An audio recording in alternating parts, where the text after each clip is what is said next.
Assalamualaikum warahmatullahi wabarakatuh. Baik, di sini kami dari kelompok 4 akan mempresentasikan tentang analisis keputusan investasi dan pendanaan yang beranggotakan saya sebagai moderator dari kelompok 4, Dede Trian Farabi dengan NIM akhir 201 dan rekan saya Ardio Aldivano dengan NIM 194, Indi Ayu Agustin dengan NIM akhir 195, Freden Budi Santoso yang NIM akhirnya 196, Harun Al-Rashid Alwi dengan NIM akhir 198, Ikhwanul Firada Tunisa dengan NIM akhir 199.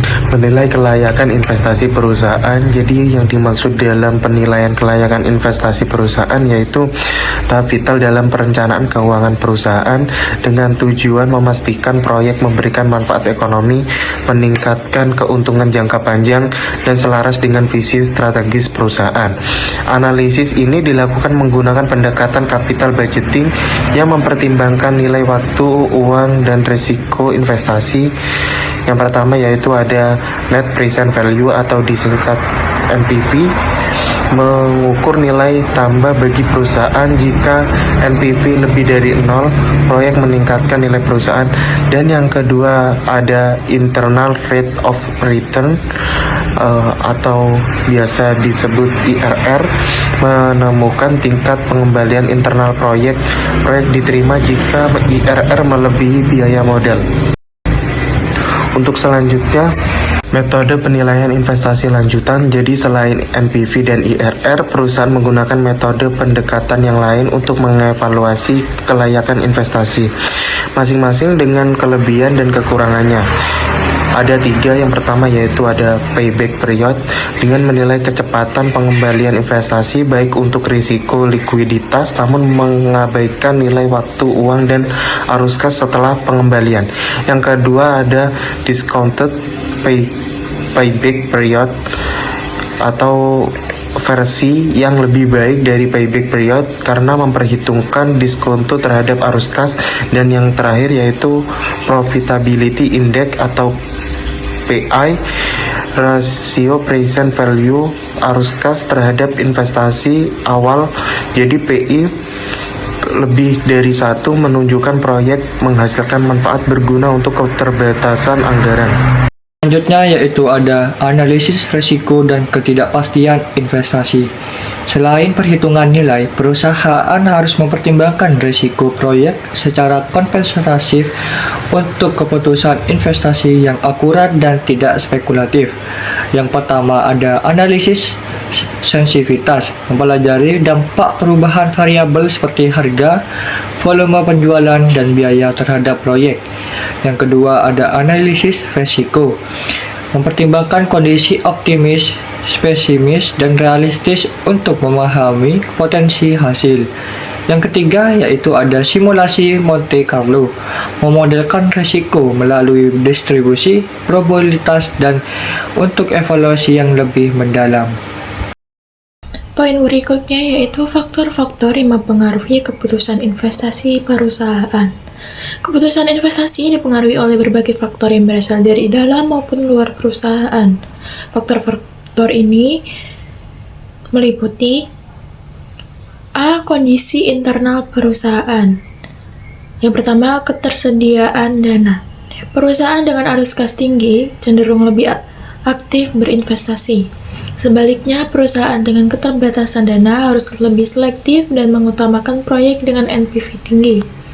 Yang kedua, profitabilitas dan likuiditas. Tingkat profitabilitas yang baik memungkinkan perusahaan lebih mudah memperoleh pendanaan, sementara likuiditas menentukan kemampuan perusahaan membayar kewajiban jangka pendek. Yang ketiga, struktur modal.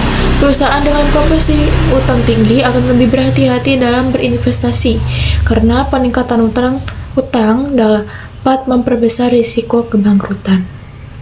Faktor internal dan eksternal lainnya. Selain ketersediaan dana, profitabilitas, dan likuiditas, ada faktor lain yang turut membentuk keputusan investasi perusahaan.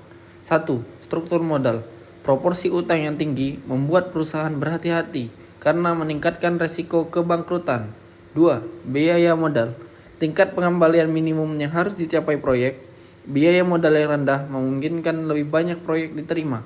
3. Resiko proyek, resiko pasar, operasional, kompetisi, dan finansial mempengaruhi keputusan. Proyek berisiko tinggi membutuhkan pengembalian lebih tinggi. Baik, selanjutnya faktor eksternal dan strategi perusahaan, yaitu dibagi menjadi 4.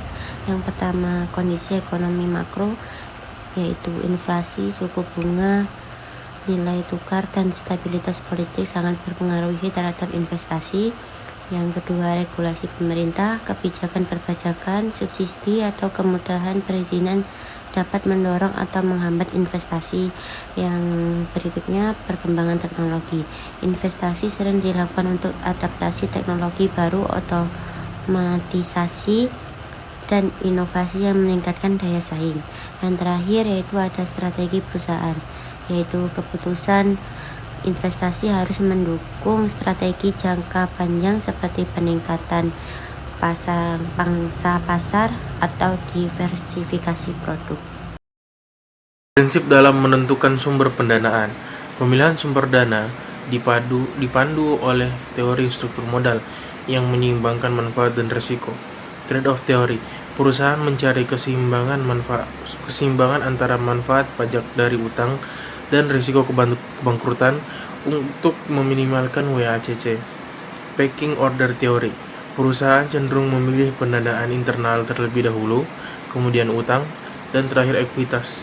Pemilihan sumber dana bergantung pada biaya, risiko, fleksibilitas, dan kondisi pasar. Pengaruh keputusan investasi dan pendanaan terhadap nilai dan struktur keuangan perusahaan. Keputusan investasi dan pendanaan saling terkait dan memiliki dampak signifikan pada nilai serta struktur keuangan perusahaan. Yang pertama, nilai perusahaan, proyek NPV positif meningkatkan nilai pasar, struktur modal efisiensi menurunkan WACC dan meningkatkan nilai. Yang kedua, struktur keuangan investasi besar mengubah komposisi aset, pendanaan utang meningkatkan leverage, ekuitas meningkatkan modal sendiri.